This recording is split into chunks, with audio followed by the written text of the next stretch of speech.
There is almost always a gap in time between signing the definitive agreement and closing the transaction.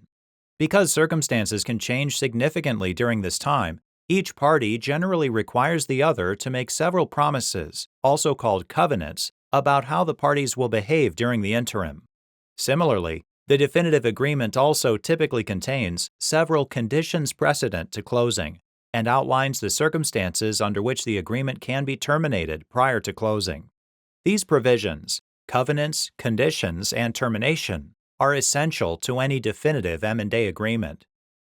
Covenants are promises made by the parties about how they will behave between the signing and closing of the deal. Covenants generally specify the actions each party must take or refrain from taking, the approvals that must occur, and the handling of competing bids during this interim period. These covenants are known respectively as operational covenants, approval covenants, and exclusivity covenants.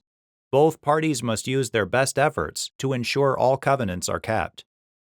Operational covenants are promises related to how the target's business will be conducted between signing and closing.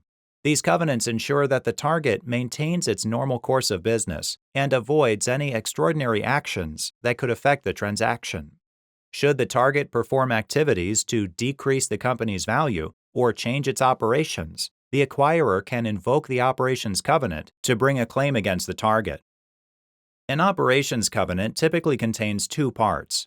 First, it requires the target to continue operating in the ordinary course of business, such as maintaining regular business activities, regulatory filings, and shareholder meetings. Second, it restricts the target from certain activities, such as amending its bylaws, issuing dividends, signing new contracts, and borrowing funds.